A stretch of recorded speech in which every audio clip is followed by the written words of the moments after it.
Hi everyone, and another warm welcome to the Talkroom series of podcasts. And in this series, we examine the question of how to be your best self. We do that by examining mental health and general well-being and how that applies to people's daily lives. For those people who have yet to see any of our podcasts, I'd like to introduce my co-presenter Wendy, a highly experienced CBT psychotherapist, been in private practice for many years, and working with mental health and well-being for well over 30 years. Thank you very much, Ian. And Ian, you are a senior accredited National Counselling and Psychotherapy Society member, and also the founder of Hope Therapy and Counselling Services. So a warm welcome to you, Ian. Thank you, Wendy. Today, we're going to be talking about EMDR and how it can be useful with phobias. So maybe we can start, Wendy, with you just telling us a little bit about what EMDR is. Yes, of course I will, Ian. I'm happy to do that. So EMDR, which stands for eye movement desensitization reprocessing, but it's much better just to say EMDR. So it's a therapeutic approach, and it's gained an awful lot more recognition for it's really effective in treating a whole range of mental health problems, particularly well known for treating PTSD, which is post-traumatic stress disorder, and also various phobias as well. So EMDR was first developed by a person called Dr. Francine Shapiro in the late 1880s. Since then, EMDR has then gone on to be a really established therapeutic approach, and it's been recognised by NICE guidelines, which are the guidelines which have been developed by the NHS, so that it's actually proven to work through vigorous research methods. And EMDR uses a term called Adaptive Information Processing Model, or AIP for short. What on earth does that mean? Well, what it means is that the psychological distress that we often feel is a result of unprocessed traumatic memories. So according to the research, traumatic experiences can really disrupt the brain's natural way of processing things. So what happens is the unprocessed memories lead to the storing of these traumatic memories in the brain. So these unprocessed memories are thought to be a source of various symptoms. So they come out in symptoms such as anxiety, intrusive thoughts, and often phobias. That's absolutely fascinating, Wendy. So thank you so much for that. So how did EMDR come about in the first place? Okay, so we know that it was Shapiro that developed EMDR, and apparently she was sort of walking around one day and she was moving her eyes side to side, and what she noticed that the way that she moves her eyes in a certain way led to the development of EMDR. Okay, so if you move the eyes in a certain way, these eye movements seem to reduce the emotional intensity of distressing thoughts. So this then led to the next stage, which is called bilateral stimulation, BLS for short. And this is where the therapy has developed even further. So you can actually use eye movements to help process trauma memories, but you can also use auditory interventions, such as listening to a certain type of music or tapping in a certain way, can also have the same result. So it's kind of moved on to actually develop more techniques. So the process itself has very certain memories about how it works. So one idea is processing the memories is this desensitization. So the bilateral stimulation is believed to reduce the emotional intensity of the traumatic memories. So simply by repeatedly engaging in the distressing memories and then using the eye movements to process these memories, what happens is they get desensitized to the memories. because they keep repeating it over and over again.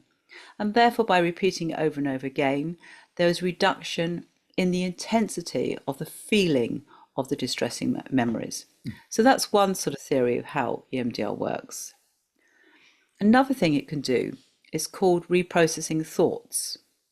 So what that means is that EMDR is the thought to integrate traumatic memories, move them from a part of the brain where they get stuck and they're actually very emotional and full of images, to another part of the brain, which is more of a healthy memory networks.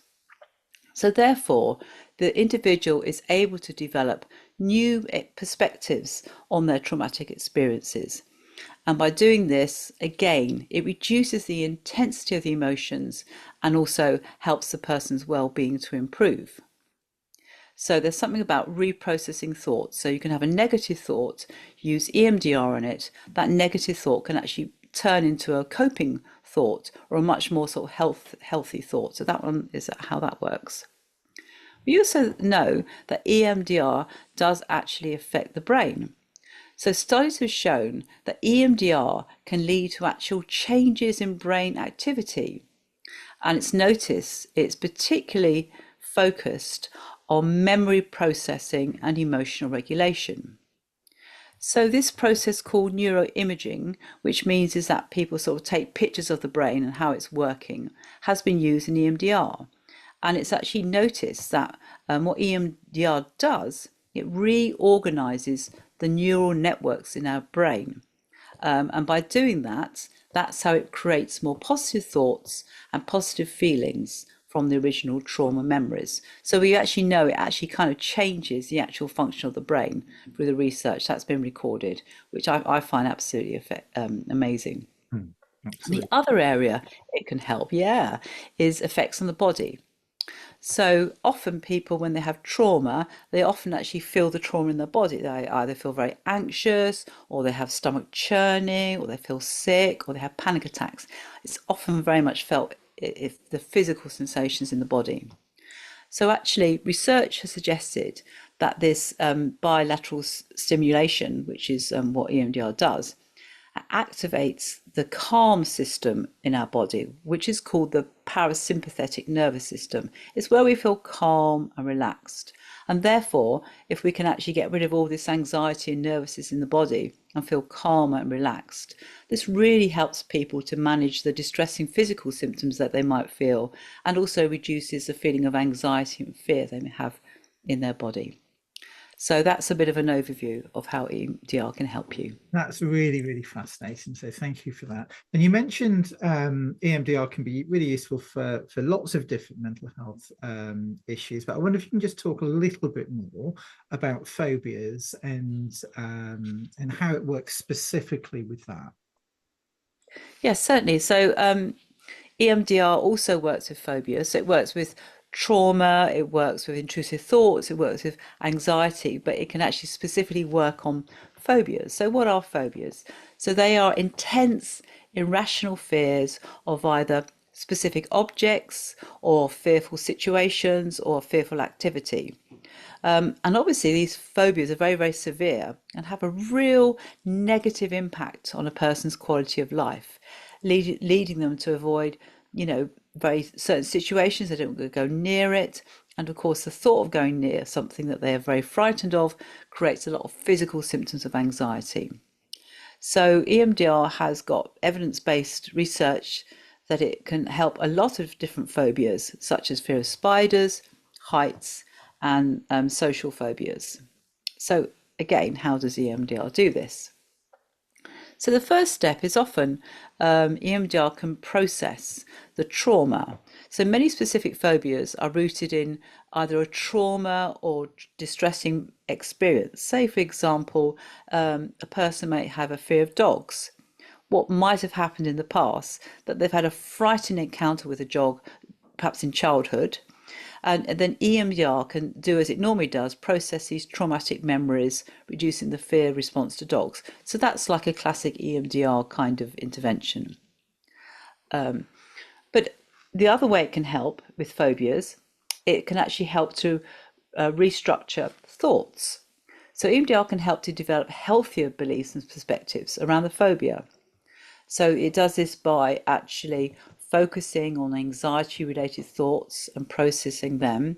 And individuals get better at challenging these phobia related thoughts and the irrational beliefs and actually overcome them and then have more of a rational belief or more kind of a normal reaction that other people have towards the feared situation. The other way it can work is, again, as mentioned earlier, desensitization. So again, this can help reduce the emotional reaction to the actual phobic response. So again, what you do in EMDR, you go back and reprocess again and again and again until actually the person actually feels as though the anxiety is gone and they feel much more kind of in control of their anxiety, or the anxiety goes away. And it's really important that you do this in a way with a therapist who's very well trained and experienced and can actually help you, because it can be very distressing, imagining your worst trauma again and again and again. So actually the skill of the EMDR therapist is really important to actually make sure the person feels sort of held and actually listened to. And then the last thing is behavioural changes. So after the actual, if there is a trauma memory is processed, and actually they then have healthy belief systems, the feeling of the fear is gone. What's then the next step is that EMDR can be integrated in something called exposure therapy techniques, where they actually go and face their fears.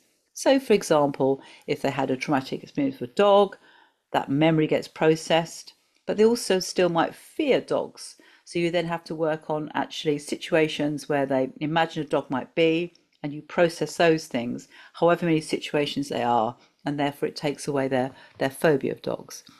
If I can give a couple of examples, Ian, to sort of demonstrate this. Yeah, please.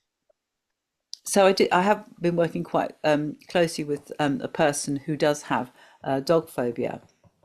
And as I said before, we processed the original memory, but this person has now developed agoraphobia as well as a phobia about dogs. So they fear going out at all because the fear of meeting a dog is so great.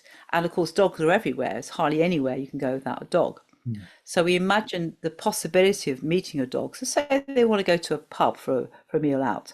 We would then imagine that kind of scenario, use EMDR to process all the fears of actually going there, all the fears of seeing a dog. So actually the fear goes down and the belief is that they can handle it. And therefore they're much more likely to go out and go to that pub now, because we processed all the what if thoughts and all the what could go wrong. So that's one example. And another one, and I've changed these a little bit, obviously for confidential reasons, was a woman had a traumatic experience with a bath. They had a terrible accident in a bath, so they developed a phobia about baths. And if you can imagine, not being have a bath can have a significant impact on your life. So again, we use EMDR to continue to process the original trauma memory, but also she still had fears of going in baths. Wherever she went, she could not go to a bath, a home bath, a hotel bath, going on holiday. So it really impacted her life. But step by step, we processed all aspects of the feared situations, and we had to break it down to very, very small goals. So for example, she might just be able to touch the bath would be one thing, and then she might be able to turn the water on would be the next step, and then she might be able to put a toe in the water would be the next step, and then her foot in the water would be the next step. So each of those was EMDR, get rid of those kind of processes, but also she would then go and do the action outside the therapy and actually start to believe her confidence. So hopefully that makes sort of sense to actually how it works with phobias. Absolutely fascinating and quite a newish therapeutic approach. Really, it's not been around that long, but a really interesting sort of evidence base that's come along surrounding it. That's fascinating. And am I right in saying that EMDR can also be really helpful for things like social fears, social phobias as well? Yes, there's research around this as well. And just to explain a little bit about what social phobia is. So if somebody is socially phobic, sometimes it's called social anxiety. It's the same thing, really. In that situation, you have a fear of social situations. You have like a fear of people really, and a fear of being judged by others. So again, EMDR can help to process all these fears. And again, if you follow the same pattern, so the first step might be the person might have developed this social phobia through past traumas. And sometimes the trauma, whenever you use the word trauma, it doesn't have to be a big, massive trauma. It could be sort of memories of being hurt or rejected or being Yeah. laughed at or bullied or humiliated. So it could be very sort of small ones that the person can go through. And EMDR will bring them all up and help you to process whatever ones you need to do. It's a natural healing. The brain naturally knows where to go. It naturally heals. So it will bring up the scenarios that the person needs to work on. So that's the first step. And hopefully actually healing some of those sort of distressing memories. And again, there's often lots of unhelpful beliefs that people with social phobia will have as well, like nobody likes me, or they're going to always judge me, or I'm weird. I've got one working with a woman who believes she's weird. So if you're carrying that belief that you're weird all around, you're not going to believe that you're going to be able to be accepted by people in that group. So all those kind of beliefs can be processed in EMDR. And it can also work to actually improve your self-belief as well. So not only does it get rid of negative beliefs, you can also put in positive beliefs. So rather than I'm weird, you can replace that with a much healthier self-belief that I'm worthwhile. I'm a worthy person would be an example. And you keep on processing that till that actually gets stronger and stronger as well. And then, of course, you've got the desensitization by actually going through scenarios. You're not avoiding scenarios, you're imagining the scenarios. It's all in your imagination. You're not actually there. It's quite a sort of safe thing to do.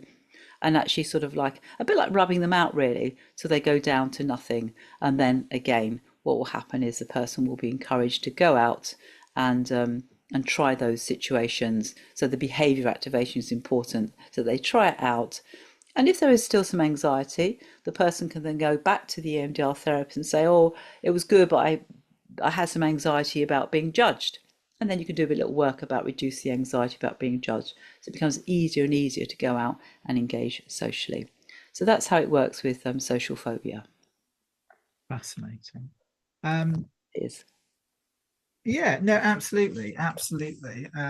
Really feels as though it can be useful in so many different areas. So that's really useful. So if people have listened to all of that, and they think, okay, that might be helpful for me or for a loved one, what should they do? How do they go about taking the next step? So if they want to work with me, they can contact me by my website, which is just my name, wendycastellino.com. As my name is spelt with just .com on the end. Then there's an email there. They can just email me there. That's the best way. Sometimes you just Google my name and all my details will come up as well. But I'm very happy just to have an informal chat with people if they want to try MDR and if they've got a particular anxiety or phobia. More than happy to have a discussion about how it can help. And what about you, Ian? Yeah, so Hope Therapy and Counselling Services, we regularly work with people with a whole variety of different mental health challenges.